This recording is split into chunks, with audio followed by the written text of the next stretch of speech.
অলৌকিক ঘটনা যেটা সাহাবীদের ভিতরে ঘটেছে।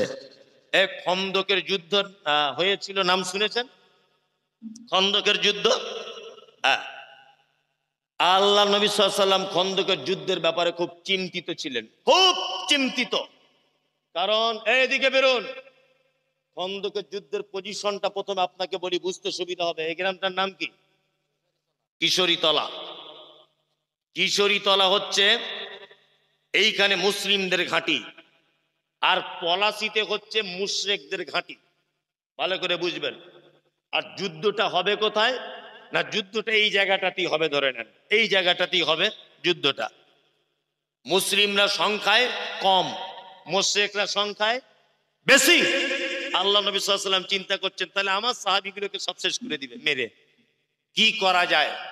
সালমান ফার্সি বলে একজন যুবক ইয়াং সাহাবী আল্লাহ নবীকে বলছেন, আল্লাহ নবী এক কাজ করলে হয় না? তো বলছে কি? বলছে আমাদের আর ওদের মাঝখানে একটা খাল যদি আমরা কেটে দিই। এই ঘটনাটা মন দিয়ে শুনুন। খাল যদি কেটে দিই তাহলে মনে হয় ভালো হবে। আল্লাহ রসুল বলছেন খাল কেটে দিলে উপকার কি? বলছে ওরা যদি আমাদেরকে আঘাত করতে আসে তাহলে খালে নেমে উঠে তবে তো আমাদেরকে মারবে। ওরা যখন খালে নামবে উপর থেকে আমরা আঘাত করব। আল্লাহ রসুল সাল্লাল্লাহু আলাইহি ওয়াসাল্লাম বলছেন ঠিক, ঠিক বলেছো তুমি। চলো চলো সাহাবীরা চলো, খাল খুঁড়তে হবে, চলো। বাড়ি থেকে দা, কুড়ুল, গাঁইতি, যার যেমন মালপত্র আছে সাহাবায়ে কেরামগণ সব খন্দকের পরিখা খনন করতে গেলেন। বিশ্ব নবী গলার আওয়াজ উঁচু করে দিয়ে বললেন, এই খন্দকের যুদ্ধ যতদিন না পর্যন্ত শেষ না হবে একজন সাহাবী বাড়ি যেতে পাবে না। দুই নম্বর, যারা নতুন বিবাহ করেছে প্রয়োজনে তারা শুধু বাড়ি যাবে, আর কেউ বাড়ি যাবে না। গর্ত খনন করার কাজ চলছে। আল্লাহু আকবার। মক্কা মদিনা আপনারা জানেন পাথরিয়া জমিন। সাহাবেগণ গাঁইতি মারছেন, খুব জোরে জোরে গাঁইতি চালাচ্ছেন। পাথরগুলো ভেঙে টুকরো টুকরো হয়ে মাটি খুঁড়ছেন সাহাবায়ে কেরামগণ। আল্লাহ নবী সাল্লাল্লাহু আলাইহি ওয়াসাল্লাম নিজে এখানে উপস্থিত ছিলেন। সাহাবীগণ বলছেন যে একটা পাথরের উপরে গাঁইতি মারছি, পাথরটা ভাঙতে পারছি না, এত বড় পাথর। সহিহ হাদিস থেকে বলছি ঘটনা, এত বড় পাথর। সাহাবীগণ বললেন আমাদের দ্বারা সম্ভব নয়, আল্লাহর নবীকে একটু ডেকে আনলে হয় না? নবীজি যদি হাতুড়ি দিয়ে মারেন হয়তো ভেঙে যেতে পারে। বিশ্ব নবীকে ডাকা হলো। বিশ্ব নবী মুহাম্মদ রাসূলুল্লাহ সাল্লাল্লাহু আলাইহি ওয়াসাল্লাম এলেন, হাতে একটা গাঁইতি, কুরুল, কোদাল কিছু একটা নিয়ে পাথরের উপর আঘাত করলেন। সমস্ত সাহাবীরা যে পাথর ভাঙতে পারছিলেন না, নবীজি একবার আঘাত করার পরে একদম ধুলোর মতো উড়ে চলে গেল পাথর।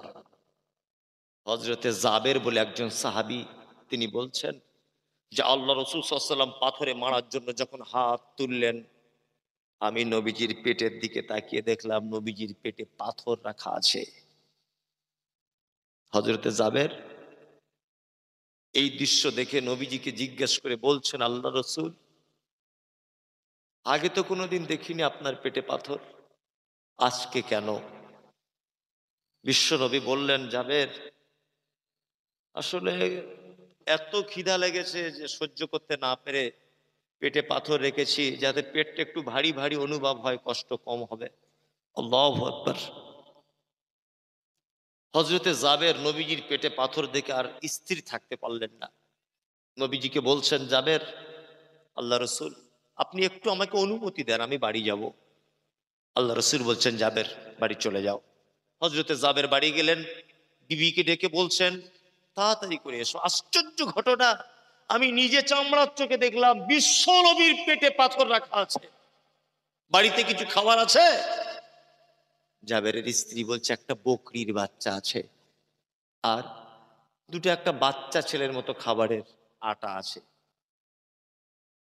হযরতে জাবের বলছেন, আমি তাহলে তাড়াতাড়ি করে জবাই করে দিই, বকরি তুমি রান্না চাপিয়ে দাও আর রুটি বানাতে লাগো। নবীজিরে করুন অবস্থা দেখে আমি আর থাকতে পারছি না। তখন জাবেরের স্ত্রী বলছেন, আপনি তাড়াতাড়ি করে নবীজিকে গিয়ে বলুন যে আমার স্ত্রী আপনাকে দাওয়াত দিয়েছে। হযরতে জাবের চলে এলেন খন্দকের ময়দানে, বিশ্ব নবীকে বলছেন, আল্লাহ রসুল বাড়িতে সামান্য কিছু খাবার তৈরি করেছে আমার স্ত্রী, আপনাকে আমার স্ত্রী বাড়িতে ডেকেছে, আপনি একটু চলুন আর দুই একজন সাহাবীকে সাথে নেন, চলুন গিয়ে কিছু খেয়ে আসি। এই কথা যখন বলেছেন তখন আল্লাহ নবী সাল্লাল্লাহু আলাইহি ওয়াসাল্লাম খন্দকের 1000 সাহাবী ছিলেন, কত?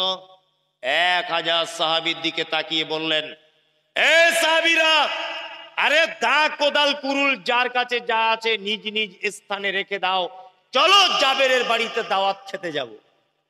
জাবের তো মাথা খারাপ, একটা বকরির বাচ্চা কতটা গোস্ত হবে? 3 কেজি 4 কেজি হবে, হয়তো 5 কেজি হবে। 1000 সাহাবী, কত? 1000। এটা সহিহ হাদিসের ঘটনা। হাদিসে আছে না নেই? আছে। জাবের তো ভয়ে থরথর করে কাঁপছেন, কি ব্যাপার, কি সমস্যা হলো, আমার মান সম্মান সব চলে যাবে। জাবের যখন চিন্তিত অবস্থায় বাড়ি ফেরত যাচ্ছেন, আল্লাহ রসুল তখন জাবেরকে পিছন দিক দিয়ে ডেকে বলছেন, জাবের শোনো, বাড়িতে গিয়ে প্রথম কাজ তুমি তোমার স্ত্রীকে বলবে, তোমার স্ত্রী যে চুলার উপরে গোস্ত রান্না করছে ওই গোস্তর হাঁড়িটা যেন চুলা থেকে না নামিয়ে দেয়। 2, তোমার স্ত্রী আটা খমির করে যেটা রুটি পাকাচ্ছে রুটির পাত্রে যেন চুলা থেকে না নামায়। আমি যাচ্ছি জাবের, চলো। তখন হযরতে জাবের বাড়িতে এসে খুব মন খারাপ, স্ত্রীকে ডেকে বলছেন, সর্বনাশ হয়ে গেছে, ঘটনা এই, আমি আল্লাহর নবীকে দাওয়াত দিয়েছি আর নবীজি 1000 সাহাবীকে দাওয়াত দিয়েছেন। জাবেরের স্ত্রী তখন বলছেন, চিন্তার কোনো কারণ নেই, আপনি দাওয়াত দিয়েছেন কাকে বলুন? তো বলছে, আমি দাওয়াত দিয়েছি আল্লাহর নবীকে। বলছি 1000 সাহাবীকে দাওয়াত দিয়েছে কে? বলছে নবীজি নিজে। তখন জাবেরের স্ত্রী বলছেন, আপনি কেন টেনশন করছেন? আপনি নবীজির দায়িত্ব দিয়েছেন, দাওয়াত করেছেন, নবীজির টেনশন করুন। নবীজি 1000 সাহাবীর দাওয়াত দিয়েছেন, ওটা নবীজি বুঝবেন, তুমি কেন টেনশন করছো? আল্লাহ নবী 1000 সাহাবীকে নিয়ে জাবেরের বাড়িতে ঢুকছেন। ঘটনাটা শুনুন, কত চমৎকার। আল্লাহ নবী সাল্লাল্লাহু আলাইহি ওয়াসাল্লাম জাবেরকে বলছেন, জাবের এক কাজ করো, কই কোথায় হাঁড়ি কুড়ি আছে বলো। জাবের বলছেন, ওই দেখুন গোস্তের, এই দেখুন রুটির। আল্লাহ নবী সাল্লাল্লাহু আলাইহি ওয়াসাল্লাম জাবেরকে একটা নিয়ম বলে দিলেন, 10 জন করে সাহাবী ভিতরে ঢোকাও। কতজন করে? 10 জন। জাবের 10 জন করে সাহাবী ঢোকাচ্ছেন, গোস্ত রুটি দিচ্ছেন, আল্লাহ রসুল খাচ্ছেন, চলে যাচ্ছেন। এইভাবে 1000 সাহাবীর পেট ভর্তি হয়ে গেল। বিশ্বনবী বলছেন, জাবের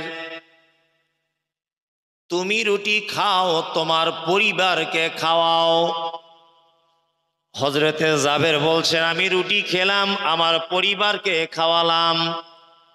জাবের বলছেন, ইয়া রাসূলুল্লাহ, কে রুটি তো এখনো যেমন তেমন কার আছে, গোস্ত যেমন তেমন কার আছে, ওদার নবী বাকিটা কি করব? বিশ্ব নবী বলছেন, জাবের তোমার প্রতিবেশীদের ভিতরে রুটি তরকারি বিলি বন্টন করে দাও। হযরতে জাবের বলছেন, আমার প্রতিবেশীদের ভিতরে বিলি বন্টন করে দিলাম, তারপরেও যেন যেমনকার মাল তেমন আছে। হযরতে জাবের বলছেন, সেই দিনকার গোস্ত রুটি যদি গোটা মদিনা শহরবাসীকে আমি যদি বিলি বন্টন করে দিতাম, গোটা মদিনার মানুষ যেন খেয়ে পরিতৃপ্ত সহকারে তার ক্ষুধা নিবারণ হয়ে যেত, তাও যেন কম হয়ে যেত না। আল্লাহ, কতটা বকরি, একটা বাচ্চা, আর রুটি 2-3টে বাচ্চা ছেলের। আমরা যদি অলৌকিক কোনো ঘটনা যদি শুনতেই হয় আল্লাহর ওলিদের, আমরা এইগুলো শুনবো, তাই না? হাদিস থেকে শুনবো, তাই না? জি, এর থেকে আপনি শিক্ষা গ্রহণ করুন।